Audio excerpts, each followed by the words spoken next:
रोजी रोटी दे न सकी, रोजी रोटी दे न सकी, जो सरकार निकम्मी है, आशा आई है, शोषण बंद करो,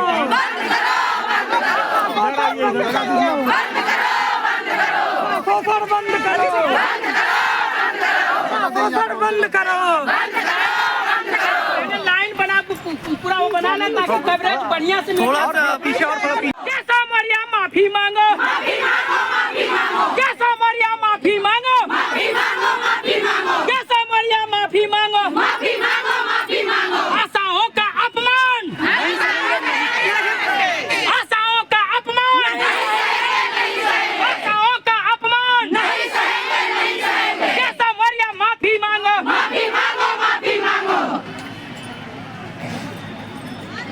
महाराजगंज जिला से आशा संघ का जिला संयोजक बोल रहा हूं। हम लोगों का मांग जो है न्यूनतम मजदूरी दर जो केंद्र सरकार ने लागू की है, लेकिन वादा तो ये लोग करते हैं लेकिन देना नहीं जानते हैं। जिस नारी सशक्तिकरण के दौर में योगी जी, मोदी जी जहां नारी सशक्तिकरण की बात करते हैं, लेकिन सर मैं आप लोगों के माध्यम से उनसे पूछना चाहता हूं कि क्या ये आशा बहनें इस देश की नारी नहीं है? जब ये सशक्त नहीं होंगी तो दूसरों को सशक्त कैसे बनाएंगी?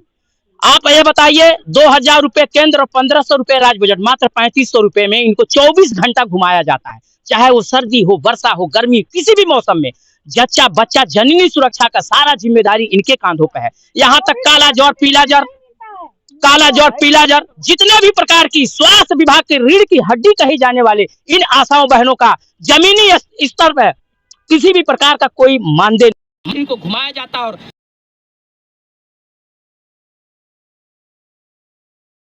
80,000 आशा बहनें हैं और एक आशा के परिवार में 5 लोगों का हम लोग अगर काउंटिंग कर लें तो कम से कम 15 से 16 लाख हमारी आशा परिवार की जनसंख्या होती है। तो जो यह जनसंख्या आपको कुर्सी पे बैठाई है वही जनसंख्या आज वही आशा बहनें, अगर इनका निश्चित मानदेय का बात नहीं सुनी गई, इनको निश्चित मानदेय दे करके मानदेय के मुख्यधारा से नहीं जोड़ा गया तो आपको कुर्सी से उतार करके फेंक दिया जाएगा और मठ में घंटा बजाने के लिए छोड़ दिया जाएगा।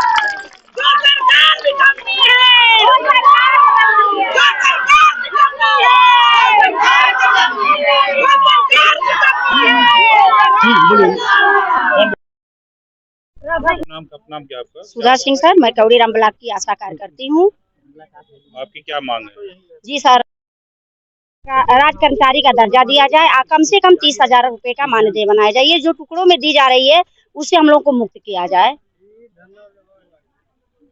मैं यही चाहती हूँ सर। हमारी लड़ाई ना मंडल से है, ठीक है, हमारी लड़ाई ना जिले से है, हमारा पूरा उत्तर प्रदेश लड़ेगा और हम आशा बहनों का ये लड़ाई है, सारे घर घर की लड़ाई है, हम लोग लड़ेंगे और चाहे इसके लिए मुझे हमें सारे आशाओं को मरना पड़े। आगे बुला लो ना,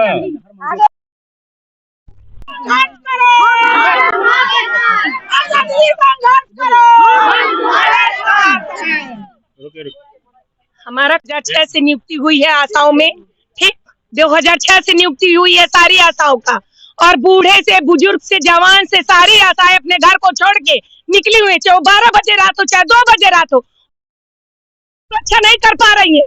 कभी भी कुछ भी हो सकता है उनके साथ, लेकिन किसके लिए? केवल पब्लिक के लिए कर रही है, जनता के लिए कर रही है। 2200 रुपए में तनख्वाह में हम लोग ड्यूटी करते हैं, ये नहीं सोचते क्या मेरी मजबूरी है, तभी ना तभी कर रहे हैं आशा की नौकरी ना, हमारी मजबूरी है, खुशी से नहीं कर रहे हैं कि हाँ आजकल बेरोजगारी बहुत ज्यादा है, घर का बच्चा काम करेगा तब जाके घर के बच्चों पढ़ पा रहे हैं, कर पा रहे हैं। कुछ मानदेय करेंगे सरकार तभी इस बार सरकार बनेगी, नहीं तो नहीं बनेगी।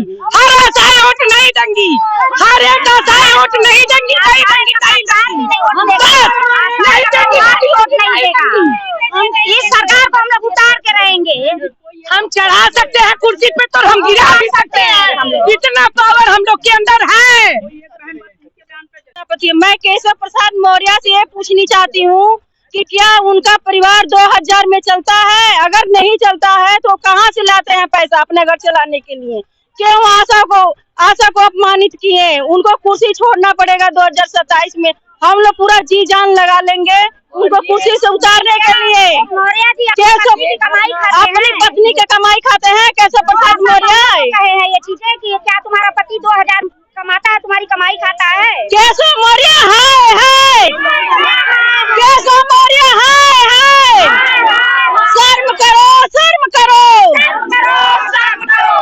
जो केशव मौर्य कुर्सी छोड़ो, छोड़ना होगा आपको कुर्सी।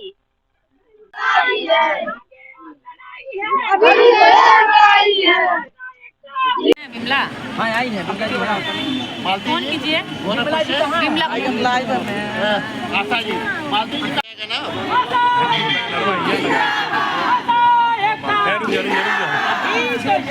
रुक जाओ